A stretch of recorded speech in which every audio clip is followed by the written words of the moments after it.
Salut, c'est Lionel Nido dans la main dans le quiz. Numéro 5.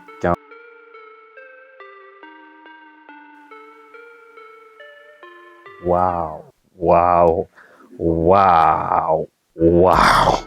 Je ne peux qu'en choisir un. Putain, là, c'est une colle, hein. Allez, je dirais en tout cas celle qui me parle le plus, Edith Lefel. Parce que pour moi, c'est une légende. Même si elle n'est plus là, mais c'est une légende vivante. Et en vrai, mine de rien, aujourd'hui, quand tu réécoutes ses titres, bon, j'étais pas né quand c'est sorti, mais enfin, ces derniers titres, oui, mais quand tu réécoutes ses titres, à chaque fois, tu te reposes des questions en te demandant pourquoi elle écrit ça comme ça. Et des fois, tu comprends même la tournure autrement. Enfin, donc vraiment, légende, je dirais, légende vivante, oui, parce que ces musiques vivent toujours. Donc légende, Edith Lefel.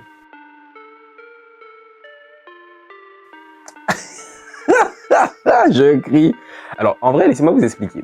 Parce qu'il y a eu une espèce de petit buzz sur Twitter. En fait, je suis monté parce que moi, je suis fan de Spice depuis toujours. En fait, ma sœur écoutait les sons de Spice.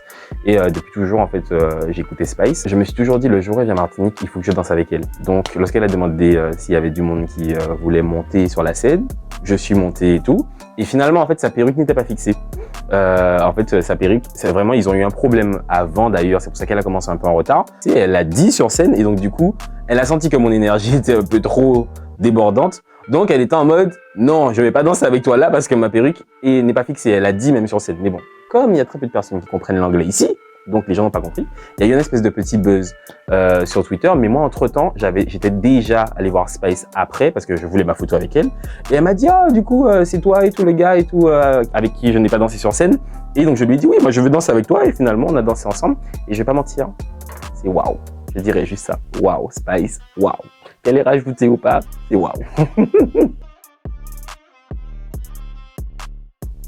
Je sais pas. Bon, en vrai, les artistes un peu anti-Guyane, je les connais à peu près tous. Allez, je dirais des artistes comme Nicki ou Beyoncé, en vrai. Hein. C'est, voilà, hein. Mais allez, je vais... Voilà, parce que bon, après, les artistes FR, j'en connais aussi quelques-uns, enfin en France.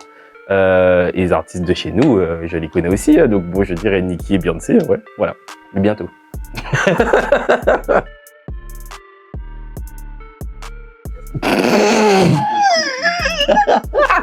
Alors. Ok, vas-y, pose la question.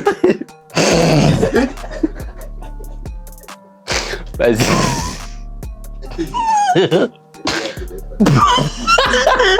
Vas-y.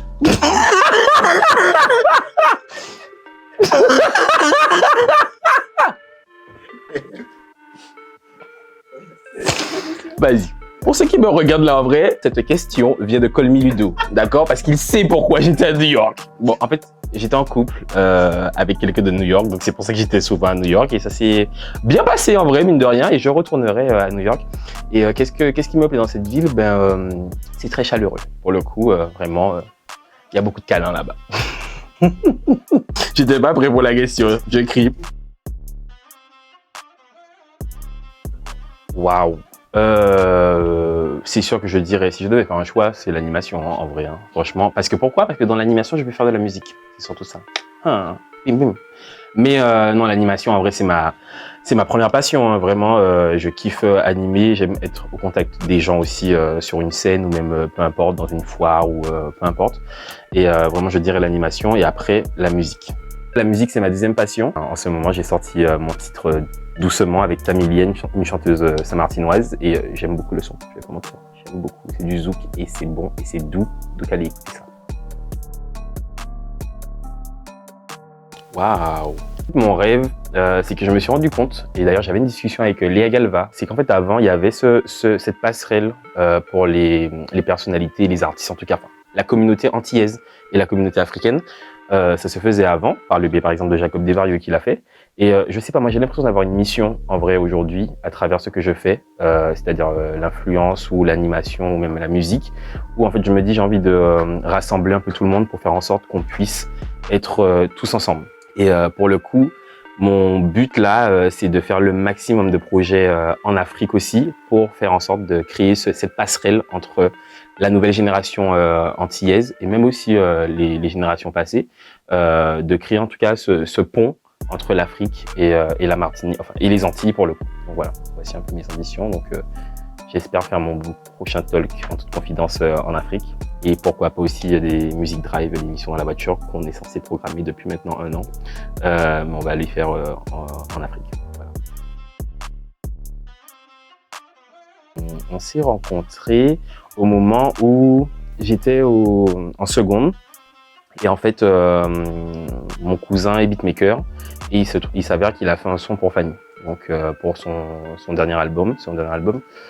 Et en fait, j'étais à Énergie Antilles en tant que chroniqueur et j'avais envie de faire de la communication aussi pour les artistes. Et je dis à mon cousin, est-ce que je peux travailler un jour pour des artistes? Et il me dit, bah, tiens, il y a Fanny qui fait elle faisait son dernier concert en fait de sa tournée avant de faire sa pause en Martinique. Et j'ai calé en fait quelques interviews pour elle, mais on s'était pas rencontrés.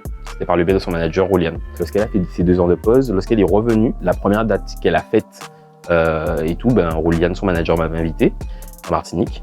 Et en fait, j'ai commencé à l'embêter, mais très naturellement, et ça lui a pas plu. En fait, en vrai, c'est la première rencontre. À chaque fois, elle me dit ça. En plus, elle me dit, tu étais vraiment sireur, tu m'embêtais et tu me faisais honte devant les gens.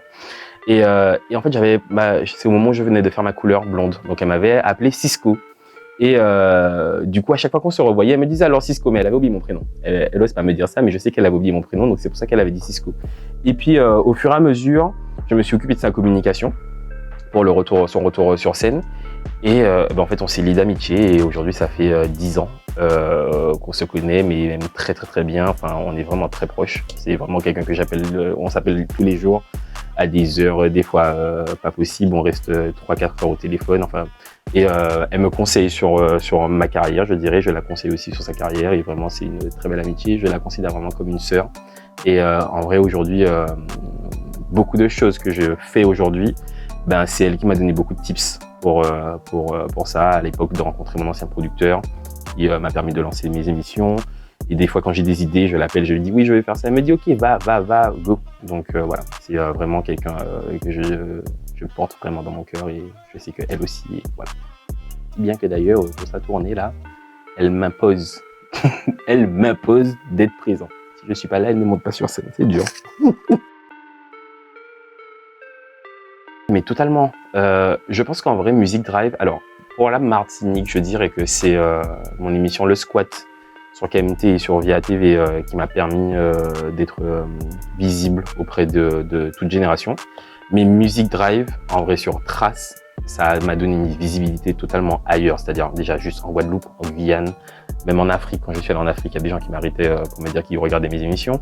Et en France, toute communauté confondue, en vrai, ça m'a permis d'avoir vraiment une grosse visibilité. Et puis en plus, moi, je kiffe être dans une voiture et chanter, peu importe que ce soit un artiste ou autre, ou une personnalité, je kiffe vraiment ça et ça m'a beaucoup apporté. C'est pour ça qu'on continue. D'ailleurs, l'émission a déjà 6 ans, hein. C'est beaucoup quand même. Hein. En ce moment, il y a mon titre Doucement avec Tamilia qui est disponible. C'était pas prévu de sortir une chanson là actuellement parce que je suis en train de préparer une nouvelle émission. Je suis parti à Saint-Martin pendant 2 semaines pour le festival de la gastronomie et Tamilia, en fait, ça fait 3 ans que je vais à Saint-Martin tous les ans et à chaque fois, on se voit. Et puis là, je lui ai dit allons faire une vidéo ensemble. On chante. Bon, à la base, on devait faire une cover et tout. Il s'avère que le morceau, je l'avais dans mon téléphone depuis 2022. J'avais enregistré les top lines, donc la mélodie du refrain et tout. Et quand je lui ai fait écouter, elle m'a dit, mais waouh, Lionel, allons enregistrer ça. Et finalement, on a enregistré en 2 heures. Après ça qu'on a fini, je lui ai dit, bon, Tamilia, je repars demain. Il faut qu'on tourne une vidéo en vrai là pour passer sur les réseaux. Et on a tourné rapidement grâce à son caméraman qui est venu. On a fait une vidéo sur la plage, simple, efficace. Et en une semaine, le morceau a fait 230 000 vues. J'étais choqué. Je suis toujours choqué d'ailleurs. Et plein de commentaires, plein de partages. Donc voilà, et il est sorti et vraiment il est doux. Donc je vous invite à aller l'écouter. Il est beau, très beau. Voilà.